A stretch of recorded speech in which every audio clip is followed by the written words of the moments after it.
Solomon Rotlu Kania, professional bodybuilder. Professional bodybuilder. Katiwi medica YouTube hi phati cha hangaron tan ve anu non ko pun kasia. Tidela in mongen gym kalinum katia. Tian college kalakal buka sangmana college tangkol football jani. Nuku macang kan Titans gym mi ke joina anu katia.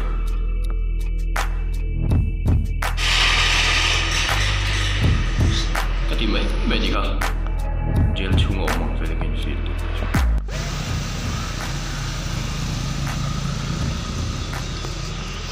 What is up YouTube? Boleh. Tu nak hian. Lai pui lang atang kan suk to na gym turin. Chuan intro workout tour. Carbs bomb to pawa. This is the perfect day for a workout.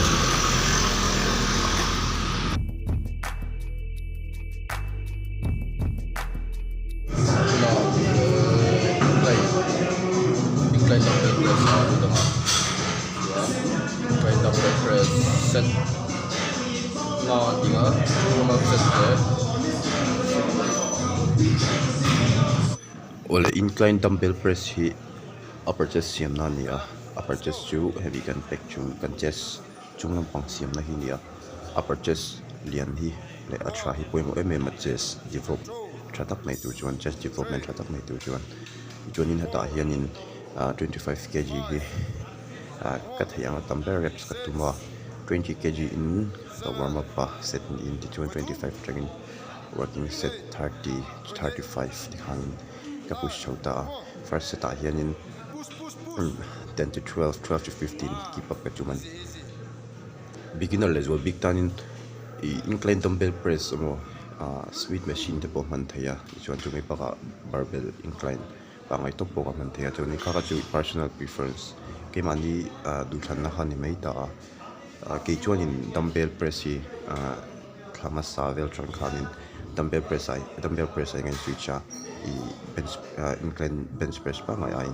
achan chu R1 range of motion result le contraction result kha pu thei so ka dumbbell hian chu aju personal preference ania smith koni thaya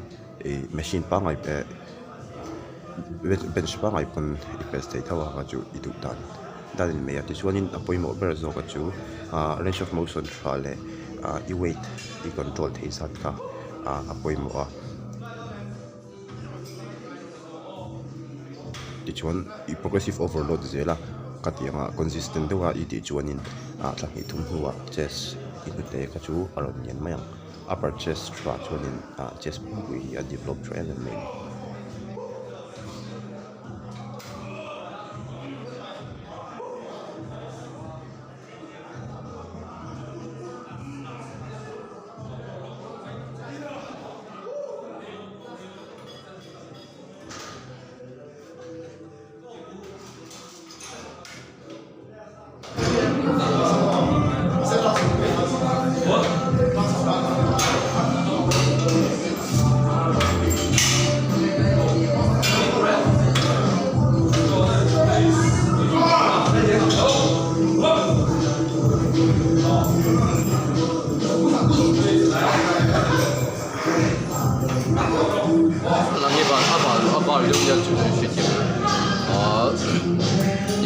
incline dumbbell press flat press dumbbell set nga le dia warm up set ni le walking set tu ma dia chuan strength ka zo ma chi di rolling kan push tone strength po 30 kg ka postin 8 to 10 na kala kip ya ama kan 10 to 15 kg pa na 8 to 10 na ka kip pa chuan set tu na yan 1.6 calories ang drop ko. Pero ito na hata yun lang. Ito na yan set ni incline barbell le. Press pa ngayon ito ni. Cameraman yan ko mak. Dichuanin compound movement ho ka ti zone ho pek dekhi ka di trainer hi pek de kaniya cable flight te pon thei da chu mai baka dumbbell te pon hi flight thei dau ta ka chu kha po ka personal preference thei ta chon pek dik ka than na chan chu i negative feed duang to ka control thaya hian chest separation siama alai in chen na te ka chest develop full development tak nei tu chu in fly variation hi apoi mo em boa hei hi til poi mo tak pakhatari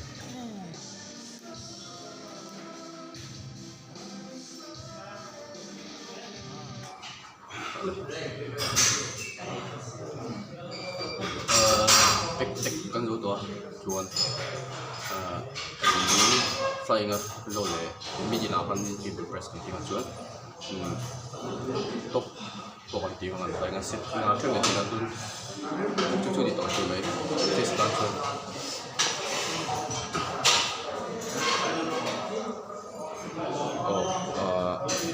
top kan tinga lower kan tinga cable in set na check kan tinga let's go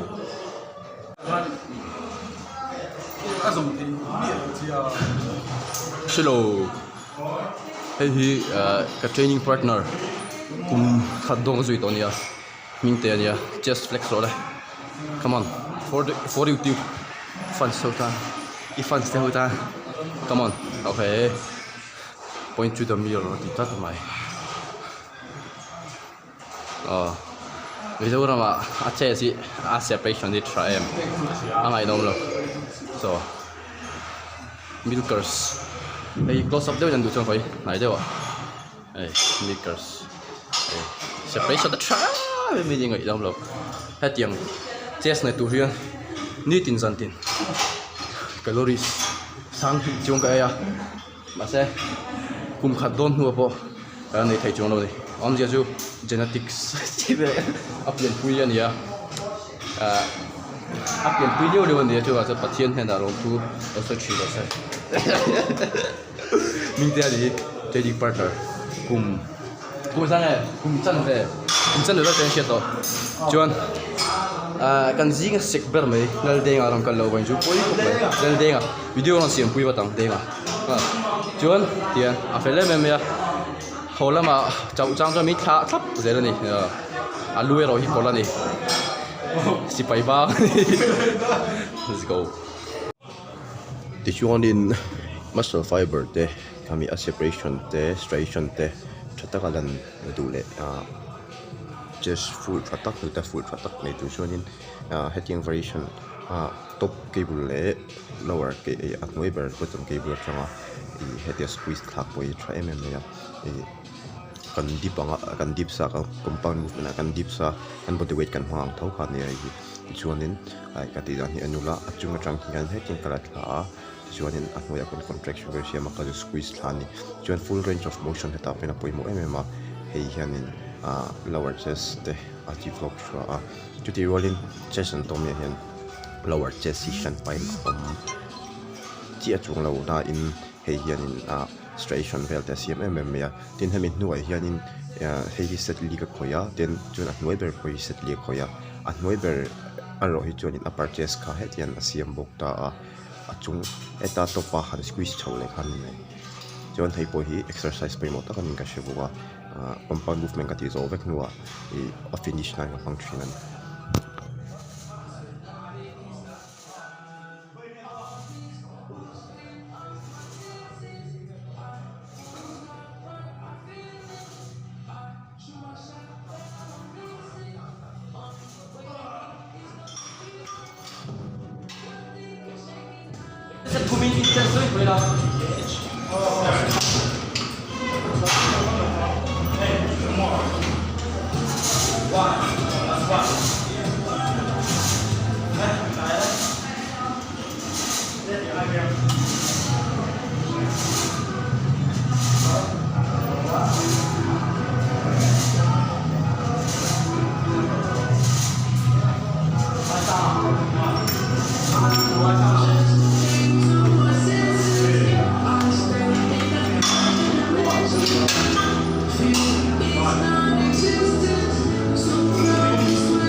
Abu là kau chuan kau bay đâu ấy anh không ai sao côm vậy ai nào rồi tiền bình yên thôi thế đi bui mà sai chả sao nó bula yan thà khát consistent đôi nuôi kau tu là gain chiang sa anh pon là beginner elite advanced ngay nào lâu trainer này mấy professional trainer certified trainer này bây ta frap thà super set is the key adi sao nó nói chốn mo ola ti khan kha zong khan ni shi me ya tun video tan chuanin ka exercise zong te kha detail de win video karna thaila wa chan chu gym hi tunai crowded emma chu wang chuanin midang space te kha za thiam venga ya chu wang chuanin camera te kha du na khana set then ka thil ti ang chu karon ka shia ama sabera chon konzi ta na poimo a tin intensity te poimo a chu mei ba ka poimo ber chu dai ta ni a chest development thatak nei tu chuanin heng te hi zom ngai ngai poka ole khati zong kha tun video tan chon di se in lo lok wi cheu ka pe se